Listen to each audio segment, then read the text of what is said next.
Hi everyone, நான் தான் உங்க திடீர் பேசுறேன். இன்னைக்கு நம்ம எதை பத்தி பார்க்க போறோம் அப்படின்னு பாத்தீங்கன்னா, கிரெடிட் கார்டு இன்ட்ரெஸ்ட் கால்குலேஷன் அப்படின்றதான் இன்னைக்கு வீடியோல பார்க்க போறோம். இந்த வீடியோவை பார்க்கறதுக்கு முன்னாடி ஒண்ணு மட்டும் புரிஞ்சுக்கோங்க. கிரெடிட் கார்டு இன்ட்ரெஸ்ட் கால்குலேஷன் மற்ற வட்டி கணக்கிடுவதை போல் எளிதாக கணக்கிடுவது இல்லை. இதுக்குன்னு ஒரு 4 ரூல் வச்சிருக்காங்க. இந்த 4 ரூலை அடிப்படையாக வைத்துதான் இன்ட்ரெஸ்ட் கிரெடிட் கார்டுல கால்குலேட் பண்ணுவாங்க. அது எந்த கிரெடிட் கார்டாக இருந்தாலும் சரி. இப்போ நார்மலா ஒரு கடன் வாங்கியிருக்கோம் அப்படின்னு நீங்க எடுத்துக்கிட்டீங்கன்னா, என்னைக்கு கடன் வாங்கணுமோ அன்னையில இருந்து ஒரு குறிப்பிட்ட நாள் நம்ம தொகையை திருப்பி செலுத்துற வரைக்கும் எப்படி பணம் செலுத்திருக்கோமோ அதுக்கேற்றாற்போல் வட்டி விகிதத்தை கால்குலேட் பண்ணுவாங்க. அந்த மாதிரி கிரெடிட் கார்டுல பண்றாங்களான்னு கேட்டீங்கன்னா அந்த மாதிரி பண்ண மாட்டாங்க. கிரெடிட் கார்டுக்கு ஒரு இன்ட்ரெஸ்ட் கால்குலேஷன் ரூல் வச்சிருக்காங்க. இந்த 4 ரூலை அடிப்படையாக கொண்டுதான் எல்லா கிரெடிட் கார்டு கம்பெனியும் வட்டியை வசூலிக்கிறது. அது எப்படி அப்படின்றத பார்க்கலாம். இப்போ ஃபர்ஸ்ட், கிரெடிட் கார்டுல ஒரு டிரான்சாக்ஷன் என்னைக்கு பண்ணிருக்கீங்கன்னு பார்ப்பாங்க வட்டி கால்குலேட் பண்றதுக்கு. உதாரணத்துக்கு மாதத்தின் முதல் நாள் ஒரு கிரெடிட் கார்டு டிரான்சாக்ஷன் பண்ணிருக்கீங்கன்னா அன்னையில இருந்து வட்டி கால்குலேட் பண்ண ஆரம்பிச்சிருவாங்க. அடுத்து இன்னொரு விஷயம் என்னன்னு பாத்தீங்கன்னா, அந்த டிரான்சாக்ஷனுக்கு அன்னையில இருந்து எது வரைக்கும் கால்குலேட் பண்ணுவாங்க இன்ட்ரெஸ்ட் அப்படின்னு பாத்தீங்கன்னா, அந்த மாதம் ஸ்டேட்மெண்ட் நமக்கு என்னைக்கு ஜெனரேட் ஆகுதோ அது வரைக்கும் ஃபர்ஸ்ட் இன்ட்ரெஸ்ட் கால்குலேட் பண்ணுவாங்க. இது மாதிரி ஒவ்வொரு டிரான்சாக்ஷனுக்கும் என்னைக்கு டிரான்சாக்ஷன் பண்ணிருக்கீங்களோ அன்னையிலிருந்து அந்த மாதத்தில் எப்போ நம்ம கிரெடிட் கார்டுக்கு ஸ்டேட்மெண்ட் ஜெனரேட் ஆகுமோ அன்னைக்கு வரைக்கும் எத்தனை நாள் இருக்கோ அத்தனை நாளுக்கும் அந்த ஒரு டிரான்சாக்ஷன் அமௌண்ட் எவ்வளவோ அதுக்கு இன்ட்ரெஸ்ட நம்ம இன்ட்ரெஸ்ட் கார்டுல எவ்வளவு பர்சன்டேஜோ அதன் அடிப்படையில் இன்ட்ரெஸ்ட் கால்குலேட் பண்ணுவாங்க. ஒவ்வொரு டிரான்சாக்ஷனுக்கும் ஃபர்ஸ்ட் இந்த மாதிரி இன்ட்ரெஸ்ட் கண்டுபிடிக்கணும். அதுக்கப்புறமா என்ன பண்ணுவாங்க அப்படின்னு பாத்தீங்கன்னா, ஸ்டேட்மெண்ட் ஜெனரேட் ஆனதுல இருந்து பேமெண்ட் என்னைக்கு பே பண்ணணும் அப்படின்றதுக்குள்ள நம்ம பே பண்ணிருக்கோம் பார்ப்பாங்க.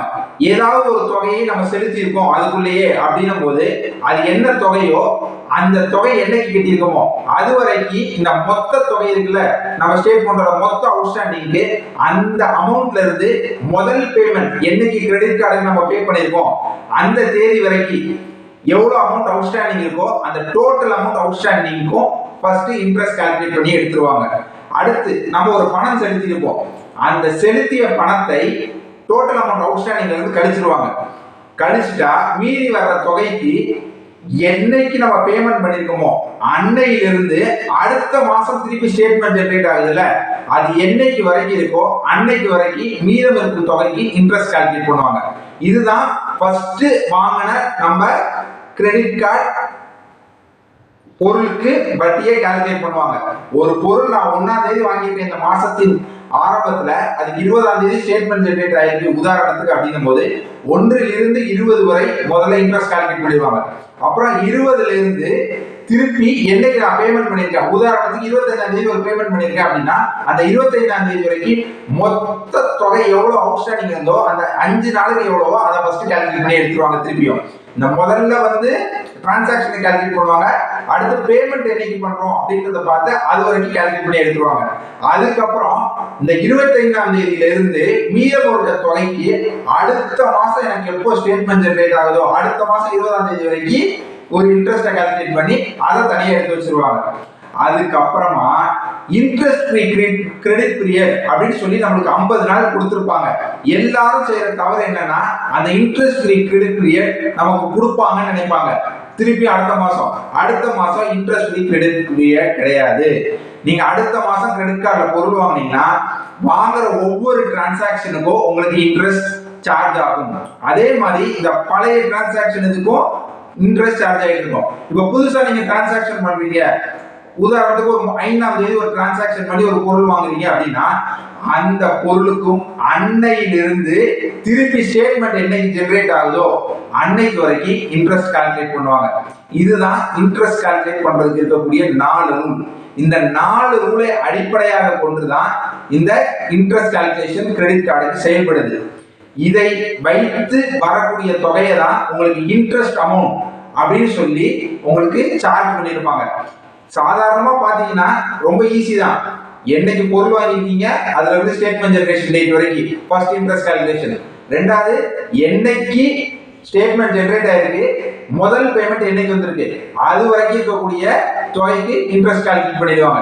அடுத்து பாத்தீங்கன்னா தொகை செலுத்தப்பட்டதிலிருந்து அடுத்த மாதம் ஸ்டேட்மெண்ட் ஜெனரேட் ஆகிற வரைக்கும் மீத தொகைக்கு இன்ட்ரெஸ்ட் கால்குலேட் பண்ணுவாங்க. அடுத்து புதுசா வாங்கக்கூடிய ஒவ்வொரு டிரான்சாக்ஷனுக்கும் பொருளுக்கும் இன்ட்ரெஸ்ட் அன்னையிலிருந்து கால்குலேட் பண்ண ஆரம்பிச்சிருவாங்க ஸ்டேட்மெண்ட் ஜெனரேட் ஆகிற வரைக்கும். இந்த 4 கோல்டன் ரூல்ஸ் வச்சுக்கிட்டு தான் இன்ட்ரெஸ்ட் கால்குலேஷன் கால்குலேட் பண்ணுவாங்க.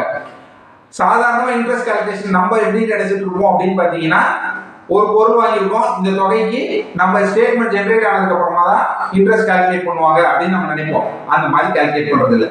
இந்த 4 ரூலை அடிப்படையாக வைத்து தான் இன்ட்ரெஸ்ட் கால்குலேஷன் பண்ணுவாங்க. இந்த 4 ரூலையும் டிஸ்கிரிப்ஷன்ல போடுறேன், செக் பண்ணிக்கோங்க. அப்படி உங்களுக்கு புரியல, இதுல ஏதாவது சந்தேகம் இருக்கு அப்படின்னு நீங்க நினைச்சீங்கன்னா கமெண்ட் செக்ஷன்ல கமெண்ட் பண்ணுங்க. நான் அதுக்கு விளக்கம் கமெண்ட் செக்ஷன்ல கொடுக்குறேன். இந்த வீடியோ பிடிச்சிருந்ததுன்னா லைக் பண்ணுங்க, ஷேர் பண்ணுங்க, மறக்காம இந்த சேனலை சப்ஸ்கிரைப் பண்ணிக்கோங்க. தேங்க்யூ.